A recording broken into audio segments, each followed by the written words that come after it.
Salut à toi, j'espère que tu vas bien. Alors j'étais en train de faire un petit shooting photo et je me suis dit que ce serait pas mal que je te parle aujourd'hui des grandes différences entre l'algorithme Instagram et l'algorithme YouTube et surtout les grandes différences entre ces deux plateformes. Alors j'en ai déjà parlé régulièrement dans certaines vidéos, mais je me suis dit ça pourrait être vraiment cool que je t'en fasse une vidéo complète. Je t'avais déjà tourné une vidéo sur le sujet, mais je trouvais la vidéo pas top, du coup je l'ai supprimée et j'aimerais la refaire aujourd'hui. Alors sans plus tarder, on va rentrer dans le vif du sujet et pour faire très simple, on va déjà différencier YouTube d'Instagram par rapport à une première chose hyper importante, c'est tout simplement le contenu. Le contenu que tu vas trouver sur Instagram ne sera pas du tout le même contenu que tu vas trouver sur YouTube et l'audience d'Instagram ne sera pas du tout la même sur YouTube. En gros, il va falloir que tu adaptes ta stratégie de contenu en fonction de ces différentes choses, en fonction des besoins de ta communauté sur Instagram ou sur YouTube et les besoins sont très différents. Par exemple, sur Instagram, je pense que tu l'as remarqué, les contenus sont très courts, les contenus sont très visuels et du coup les gens restent beaucoup moins de temps sur tes contenus et il faut tout simplement faire des contenus qui vont direct à l'essentiel, des contenus qui sont courts, des contenus qui sont synthétiques, des contenus qui vont directement à l'information parce que l'attention des gens sur Instagram est extrêmement limitée, il y a énormément de concurrence, il y a énormément de posts qui passent tous les jours. Du coup, c'est un premier point, vraiment, il faut être hyper concis lorsque tu crées ton message, lorsque tu crées ton contenu.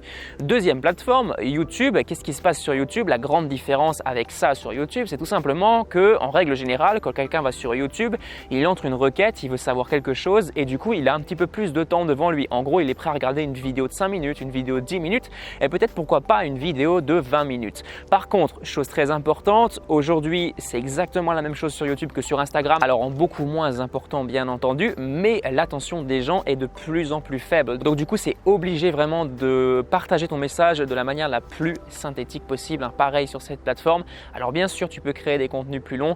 Bien sûr, tu peux partager beaucoup plus de valeur sur YouTube et c'est d'ailleurs ce que je t'engage à faire.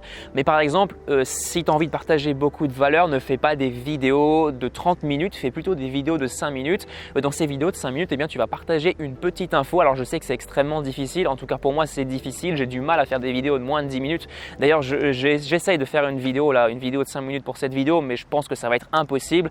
Je vais encore me retrouver avec une vidéo de 10 minutes. Mais fais vraiment en sorte de synthétiser au max ton message pour aller encore une fois directement à l'information et c'est comme ça que les gens vont accrocher. Donc ça, c'est des petits conseils bonus que je te donne en plus de ces informations par rapport aux algorithmes et surtout par rapport aux différences de ces deux algorithmes, de ces deux plateformes que j'utilise au quotidien. Ensuite, entre YouTube et Instagram, tu as une énorme différence par rapport à l'algorithme, par rapport aux recherches. En gros, sur Instagram, ce qui est privilégié, c'est la fraîcheur du contenu, c'est le contenu récent. Je t'ai déjà fait une vidéo, c'est la dernière vidéo d'ailleurs, tu peux aller voir la vidéo, je te parle de l'algorithme Instagram en détail.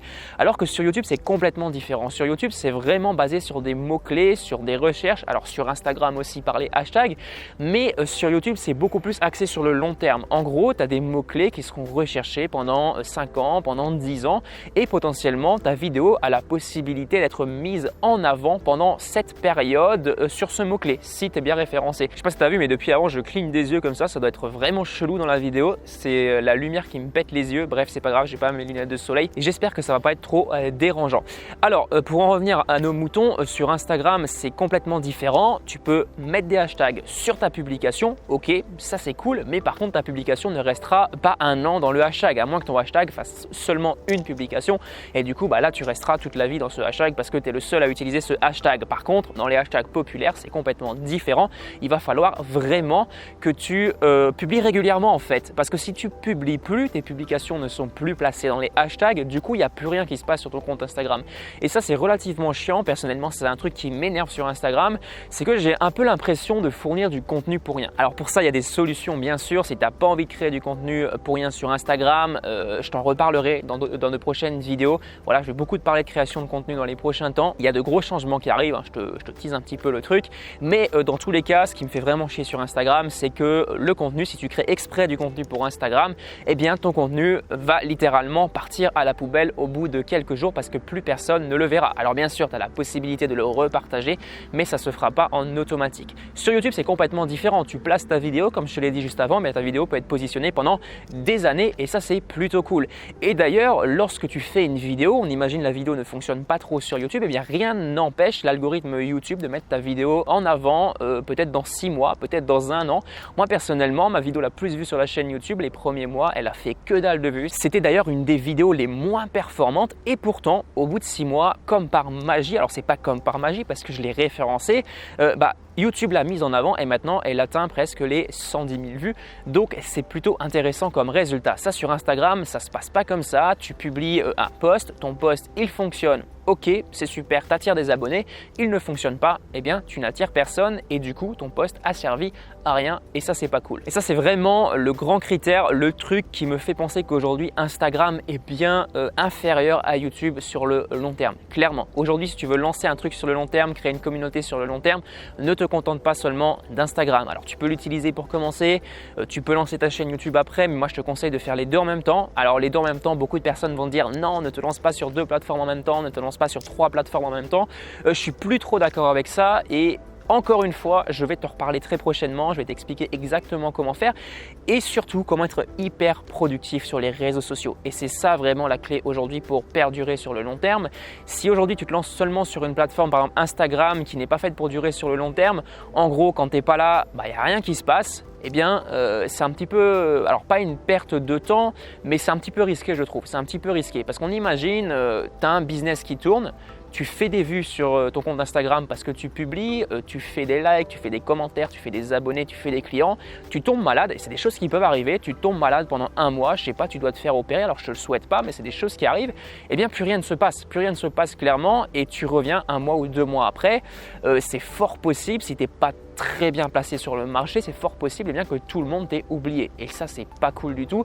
Donc vraiment faut anticiper ce genre de truc. Alors je dis pas que ça va t'arriver, loin de moi cette idée et d'ailleurs faut pas vivre dans la paranoïa, mais c'était juste un petit exemple pour t'expliquer les grandes différences entre l'algorithme Instagram et l'algorithme YouTube. Moi personnellement j'ai opté pour YouTube et tu as aussi bien entendu les blogs. Alors ça c'est pas la spécialité de la chaîne YouTube, quoique je vais t'en parler un petit peu prochainement. Donc tu as plein de techniques pour te faire connaître sur le long terme, pour vraiment faire en sorte que les gens te trouvent sur internet lorsqu'ils rentrent un mot-clé. Donc vraiment ne t'en prive pas. Pour moi, encore une fois, Instagram, ça reste assez superficiel. Voilà, c'est ma vision de la chose. Ma vision a un petit peu évolué. Au début, j'étais 100% Instagram. Je te disais de faire à 100% Instagram. Aujourd'hui, c'est plus forcément un truc que je te conseille parce que Instagram, c'est bien pour commencer, tu peux attirer de l'audience rapidement, mais pour encore une fois attirer de l'audience sur le long terme, pour avoir un truc solide, eh bien, il faut que tu te lances sur une autre plateforme. En tout cas, j'en suis persuadé et d'après les résultats que j'arrive à obtenir, j'ai été par exemple très peu actif sur Instagram pendant une période et sur YouTube en même temps. YouTube, il n'y a rien qui a changé, ma progression était constante, ça a même vraiment augmenté parce qu'il y a des vidéos qui ont bien prise, alors que sur Instagram, eh bien rien ne se passait, c'était mort. Voilà pour cette vidéo, j'espère que j'ai pas été trop long, j'espère que je me suis pas trop répété, je l'ai pas trop préparé. Bref, dans tous les cas, n'hésite pas à me dire si toi tu préfères Instagram, si tu préfères YouTube, si tu as déjà une chaîne YouTube, si tu as un compte Instagram, dis-moi tout ça en commentaire. Ça me ferait un plaisir vraiment de connaître ton niveau aussi. N'hésite pas à t'abonner à la chaîne YouTube si ce n'est pas encore fait. On se retrouve très bientôt pour une prochaine vidéo. Allez, à plus. Ciao, ciao.